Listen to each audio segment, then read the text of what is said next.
Is it sweet? Is it sinister? Is it a little bit of both? Hi everyone, welcome to this video. Today we're going to be analyzing the song Say Yes to Heaven by Lana Del Rey. This song sounds sweet, but could it be a little sinister? That is the question we're going to be exploring today. If you have existed anywhere within the Lana Del Rey fandom, you know about this song. It was unfortunately leaked. We do not stand those vibes, okay? We don't want things to be leaked without artist consent. However, once it was leaked, a lot of people really love this song. It actually went viral on TikTok. For me, it went viral on Reels because I'm a millennial and that's where I watch my TikToks. However, very recently, Lana Del Rey officially released Say Yes to Heaven, so now we can listen to it without some guilt. That's also why I feel comfortable doing this analysis. TBH, I love this song so much. I find it to be so beautiful, so intricate, so cute, but there are also some sinister undertones. There's two main ways that I interpret this song, a cute way and then a not cute way.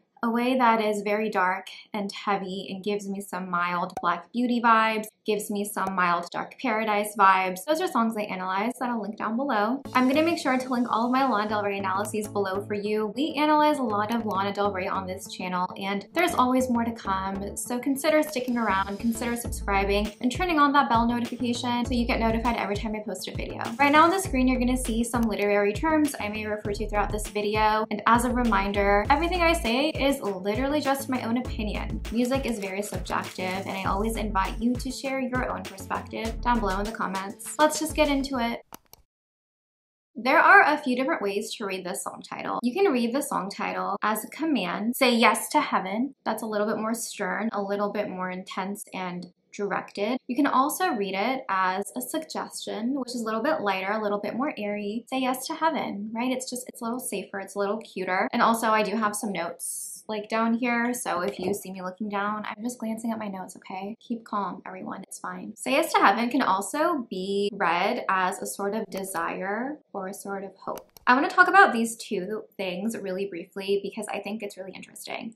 So a desire is something that I view as fueled by passion, which is interesting because I talk about passion every time I analyze Lana Del Rey lyrics. I don't know how this happens. I don't plan to talk about passion, but it's something that always comes up. Lana's lyrics just lend themselves to be interpreted in that way. I talked about this much more in depth when I analyzed her song Summertime Sadness, which will be linked down below for you. Passion, I always view as a very beautiful thing. It's fun, it's sultry, it's a part of life, right? However, passion can become very dangerous if it becomes unbalanced. When you're in an unbalanced, passionate state, you may do things that are reckless. You may find yourselves in situations that are not chill, literally or metaphorically. So this song title can be read as a sort of desire, right? It's very passionate, like say yes to heaven, right?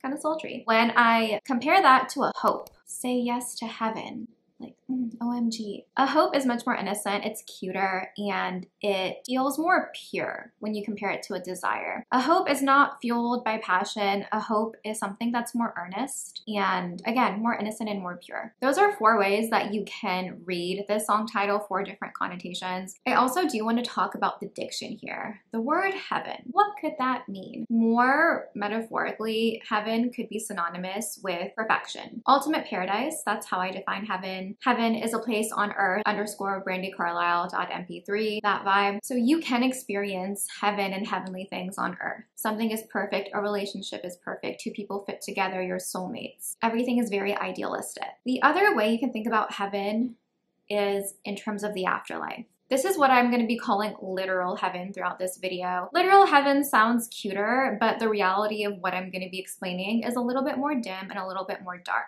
A bit more dark. When I say literal heaven, I am referring to the heaven that people who believe in the afterlife believe in. To get to that heaven, you have to be not alive. So in this song, Say Yes to Heaven, this protagonist could be urging this love interest here to say yes, to take the actions for them to get to heaven, being the afterlife. This is the more sinister way to interpret it. Instead of heaven being a place on earth, The protagonist, I would interpret in that case as being in heaven, as not being on this earth any longer. They're no longer alive and they want their love interest to join them there. This is much more sinister. It's much more dark. I prefer to interpret things in a cuter way when possible because if you can have positive vibes, why not, right? However, as I was preparing for this analysis, I couldn't not go down this route because there are several instances when you listen to the song, at least for me, it kind of feels like there could be some sinister undertones. And I can't help but think about the melancholy vibes of this song. It's beautiful, it's sweet, but it also sounds sad, right? And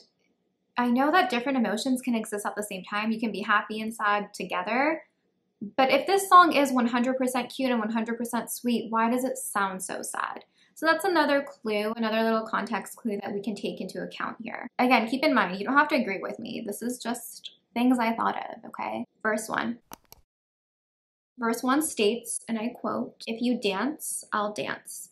And if you don't, I'll dance anyway. Give peace a chance. Let the fear you have fall away." I love that story for them. Let's talk about dancing first. So dancing is something that I often interpret as positive because dancing brings forth lively energy. You're just like, you're dancing, you're just, this is how I dance. So, you know, lively energy, we stand. I do often interpret that in a positive way. Dancing is also something that can be passionate, it can be flirtatious, it can be sultry if you're doing it with a partner, or if you're dancing alone, that can also be very freeing. It can be healing. And it can be very ethereal and beautiful. So I do associate a lot of positive vibes with dancing. So far, so good. No eerie vibes yet. In this lyric, I view the protagonist as addressing a romantic partner, and they're saying, you know what, if you dance, I'll dance with you. This gives a connotation of support. It makes me feel like the protagonist here is maybe a little bit more confident, maybe a little bit more comfortable dancing in a public setting, and they're trying to provide some support and comfort for their love interest who maybe isn't as chill with dancing in public. The next line says, "And if you don't, I'll dance anyway." This is kind of sassy and I like it. I think this is still healthy. What I like about these two lines here is that the love interest is saying, you know what, I will support you if you're not comfortable doing it alone. Here we're talking about dancing. We can extrapolate this out to mean anything. But then they're saying, but if you don't want to, I'm not gonna sit out of this dance. I'll be there for you, but I'm also gonna live my life and do what's chill and true for me. I'm still gonna dance. I really like this because this makes me think that this protagonist has a very strong sense of identity and they are not willing to let their identity get infringed upon by anyone else. Sometimes when you lose yourself in a relationship or even in a friendship or even in a job, it's not intentional. Sometimes the other party isn't meaning to erode your identity, but it's something that can happen if you're not careful.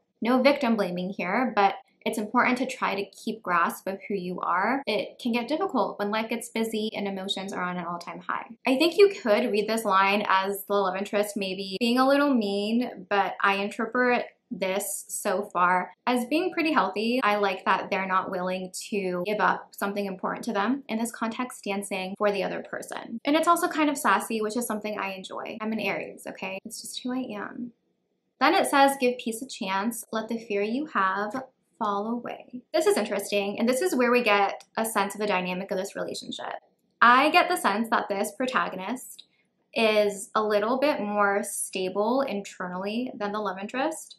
And I feel like they maybe have the upper hand in the relationship. I don't know with certainty yet if it's like a healthy upper hand or if it's like the natural way the relationship is set up, because sometimes there could be someone more confident in a relationship, someone who is able to stand on their own 2 feet a little bit better, depending on where they're at in life. That is the sense I get about this protagonist here, because they're the ones imparting wisdom and giving advice to the love interest. They are suggesting to the love interest to give peace a chance. That suggestion suggests something. Wow, isn't that so amazing? Don't we love definitions of words? Anyways, this suggestion indicates that peace is something that is not present for the love interest. If someone is in a peaceful state, you won't tell them to give peace a chance. This is setting up a dynamic where the protagonist is in a more chill, stable environment, and the love interest here is maybe existing in a more chaotic environment. Things are not chill. This could be external, like external things like work, life, finances, etc. Or it could be more internal, emotional, mental, spiritual. The last line of this verse is also very telling, where it says, "Let the fear you have fall away." Fear is a very negative emotion. We do not stand fear at all. Go away, no thank you. Fear, when it exists in excess and when it's chronic, can be very debilitating. This protagonist is recognizing that fear is something that is present in this love interest's life. It sounds like fear is hindering the love interest. That's why the protagonist is telling them to let it fall away. Don't let it hinder you anymore. Be free. Right? And I also associate dancing with a sort of freedom. You're kind of freeing yourself from the confines of,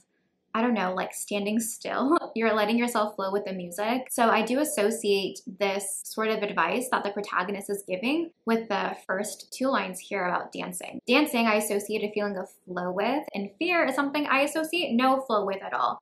I associate a feeling of entrapment and confinement with fear, which is opposing to the image I have when I think about dancing in the beginning of the verse. So that's something interesting to think about. So far in verse 1, we do have a dynamic set up here. We have some clues about the protagonist's internal state and also about the love interest's internal state and kind of where they stand in relation to one another. Protagonist in a more stable place internally or externally. Love interest is going through a bit of a chaotic time that is riddled with fear. Verse 2. Verse 2 is repetition of the lyric, "I've got my eye on you." This is cute, but it could also be sinister. So, or maybe not sinister yet, but kind of eerie. The more cute way to interpret this is that the protagonist is protective of the love interest. They're looking out for them. They know that they're in a bit of a chaotic spot right now. They know that they have a lot of fear in them. Maybe they're anxious about something or just chronically anxious. So the protagonist has so much love and care for the love interest that they're gonna have their eye on them in a positive way. They have their best interests at heart. They're gonna be checking up on them, etc. If we want to interpret this as the protagonist being no longer alive and being in heaven, then they will be looking down on the protagonist. This isn't sinister yet, but this is kind of eerie because at first, I personally wouldn't interpret the protagonist as not being alive, but when I start to read this, this is where we can start with that interpretation. I also say this because of the context of Lana's lyrics and her body of work. I analyzed her music video to the song Blue Jeans. Make sure to check it out, it'll be linked down below. For that entire music video, I interpreted that protagonist as not being alive. I also don't think the protagonist is alive in the Born to Die music video, and in the Summertime Sadness music video, we do have depiction of certain activities that would cause someone to not be alive either. Given that sort of subject matter that is present in Lana's music videos visually and metaphorically, again, some of it is my interpretation. Again, I'm bringing up the songs Black Beauty and Dark Paradise. It wouldn't be something far-fetched to me personally if this was the case with this song where the protagonist is not living and they want the love interest to join them up in heaven. I also want to talk about repetition. I always say, it's like my mantra on here, you guys, that repetition signifies significance. I do believe that when certain words or phrases are repeated, it is important and it's the songwriter giving us a message, especially when it's not the song title, right? If it's not the song title, you're like, why is it repeated? And I also take this into consideration with more intentional songwriters, which is how I view Lana Del Rey. I will say though, in this instance, I think the repetition in this song fits the melody really well. So I don't think the repetition is maybe as important. However, I do think it has an effect.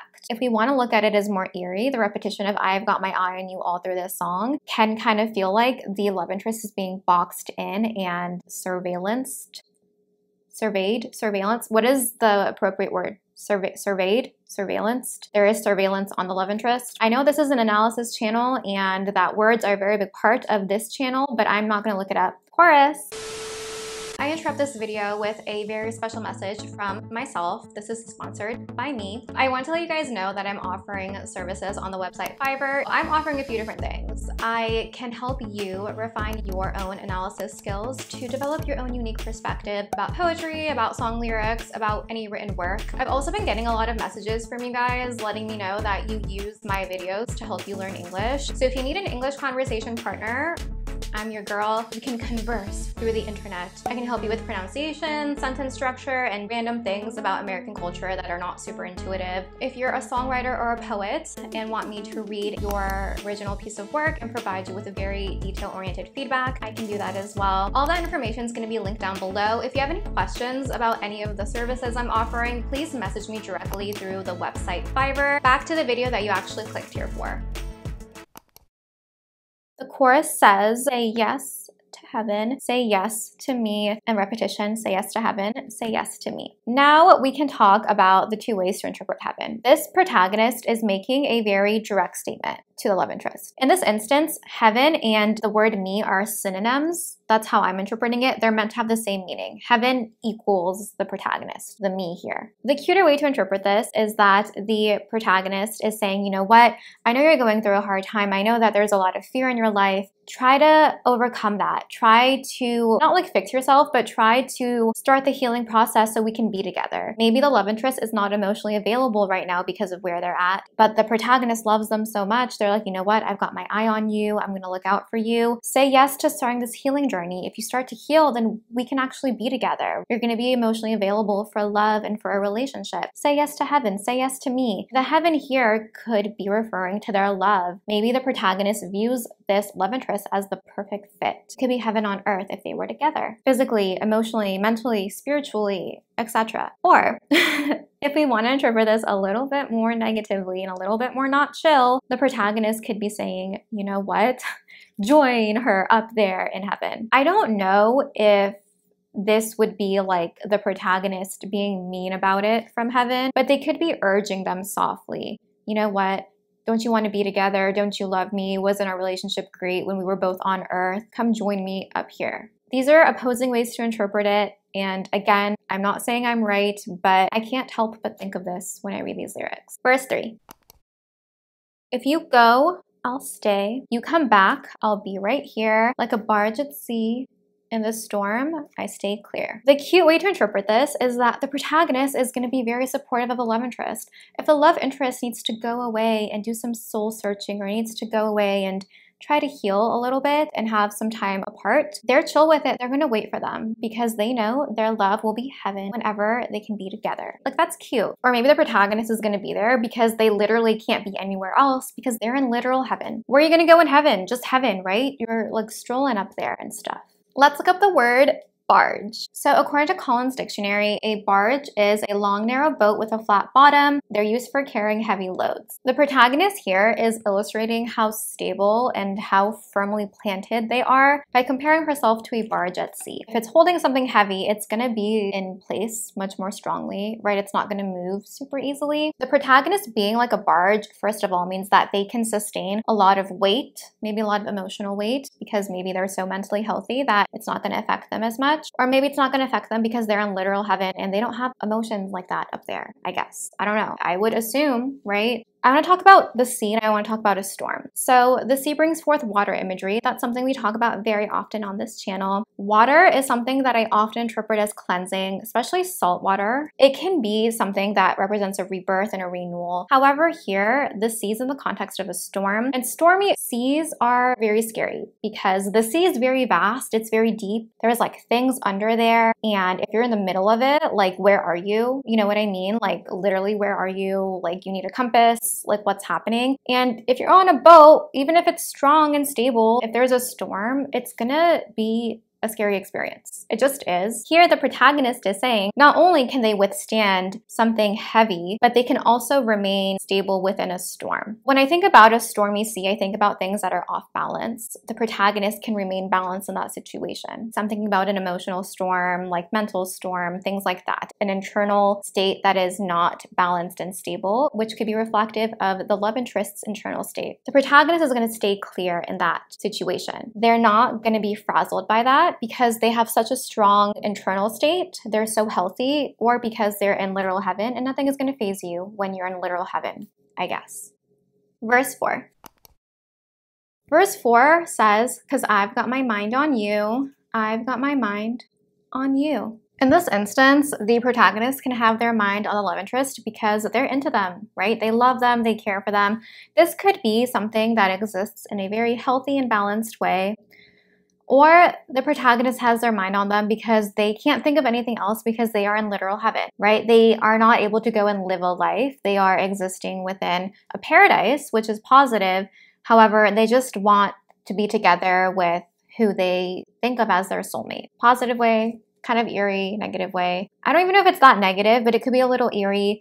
And it's eerie because it's not something I would expect. Then we have repetition of the chorus, and then we have verse 5.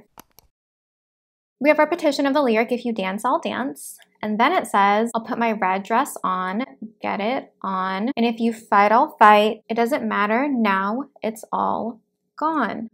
Interesting, very interesting. So the red dress is really interesting because isn't everything interesting? I know I use that word quite often, but I find a lot of things interesting. I don't know what else to do. I need to get my thesaurus out. What I find to be intriguing, that's a good synonym, is the mention of a red dress. Not only because I think about the Jonas Brothers song Burning Up, but also because I think about summertime sadness. I got my red dress on tonight, pale moonlight, hair is that Beauty Queen style. I know there's a few words in there that I didn't say, but that's the gist of it, right? I talked about how I interpreted the red dress in my analysis of summertime sadness. There was a lot of things going on with the setting in that area of the song, sinister setting vibes. The red dress was bringing forth passion and fire imagery for me. Go check out that analysis if you're interested in that. Here, I find it interesting because red often is indicative of passion, and red is something that can be romantic and sensual, right? It can be kind of sultry. The protagonist wearing a red dress suggests that they're in that sultry sort of mindset. They want to be romantic with this person, either emotionally or physically or both, especially because it says get it on. So there is like a force of passion behind what this protagonist is saying. It's being indicated in a very straightforward manner, in my opinion. This also could link the song to summertime sadness if you want, because of the mention of a red dress. That is a little bit of a stretch because the image of a red dress is something that is used by a lot of people in lots of forms of media. But if you want to envision this as being connected to summertime sadness, we know the context of summertime sadness is not the most positive. That could also be another context clue that things are not chill in this song. Again, lots of ways to extrapolate this out. I would be curious to know what you think about that. It sounds like the protagonist is saying they're going to put their red dress on to go dance, right? So they're like, come on, if you dance, I'll even wear my red dress. They're encouraging them, which could be cute, or it could just be a little bit more eerie, depending on how you want to interpret it. Then it says, if you fight, I'll fight. So this could be interpreted in a few different ways. They could be fighting together, going head to head. If the love interest wants to pick a fight, the protagonist is going to fight back. They kind of have nothing to lose. That's the sense I get. Or if you want to interpret this a little bit more positively, you can think of the love interest as fighting with someone else and the protagonist is backing them up. They're on their side. Or they could be fighting in a healthy way together to try to resolve issues so the protagonist can let the fear fall away and be in an internal state that's more balanced. The last line here is concerning to me a little bit. It says, it doesn't matter now, it's all gone. That is very intriguing. That's going to be my new word instead of interesting. Very intriguing. What is all gone? Why does it not matter? If we were to interpret this in like the cuter way all throughout, it would have seemed like the protagonist was really fighting for this relationship because this relationship would have been their heaven. Heaven is a place on earth. However, here they're saying it doesn't matter, it's all gone. Is it all gone because the protagonist is no longer living? They are up in literal heaven, so none of this matters. Are they not even coaxing the love interest to come up to heaven with them? Are they just lamenting and thinking about their time on earth, saying things that they wish would have happened, thinking through what they should have said to the love interest, supporting them, telling them if they dance, they'll dance with them, they'll support them. Maybe those are regrets. Maybe those are things that they never did. They regret all of that, but it doesn't matter because they don't have the chance to do anything anymore. Maybe even if the love interest meets them in literal heaven one day, it maybe won't matter to the protagonist as much because maybe it's different than them being together on earth. There's a lot of different ways to interpret it. If you want to interpret it in like the cuter context, I guess, maybe this is referring to the chance they had of being together on earth. If we're interpreting them as both being alive on earth, maybe this is the protagonist saying, you know what, it doesn't even matter. The spark is gone, the love is gone. Or maybe not even that, but the chance is gone. The logistics of us being together, that is gone. For a relationship to work, you know, of course, love, passion, all of that, chemistry, but logistically it has to work. You have to be able to fit together. Your lifestyles have to complement one another. Maybe their lifestyle is changing. Not in like a sinister way, but maybe they're moving or something. Verse 6 is repetition of the lyric, I've got my mind on you. This is similar to when the protagonist said, I've got my eye on you. Here, when it says mind, it's suggesting that the protagonist is always thinking about the love interest because they love them so much. That's why they're a love interest. It's something that they're always thinking about. They're very serious about this relationship. If you want to, you can say that this is like unbalanced and unhealthy and they're kind of obsessive, but I don't really get the obsessive vibe from this song. You could go down that route if you want to. I personally don't think about that too much, but if you do, let me know. Then we have repetition of the chorus, and then we have the outro. The outro is repetition of a lyric, I've got my eye on you, that's repeated 3 times, and then it says, I've got my mind on you. These are all repeated lyrics. There's nothing new here in the outro, but it really solidifies that the protagonist is thinking about the love interest a majority of the time. They are looking for them, they're looking out for them, or they're looking down on them depending on if they're in literal heaven or not, and they're thinking about them. If they are in literal heaven, that could be why they're thinking about them so much, because maybe they don't have that much else to do, and they just really miss their soulmate, their love interest, or maybe they are waiting around for them on earth. They can't let go because they know that when they're together, it's like heaven. And when you get a taste of paradise, it's hard to forget it. And that's the end of the song. Please let me know what you think about this song. Is it sweet? Is it sinister? Is it a little bit of both? I would love to hear your take on it. Also, feel free to check out my tutoring and my consulting services. They will be linked down below. Thank you so much for watching. I really appreciate it, and I'll see you next time. Okay, bye.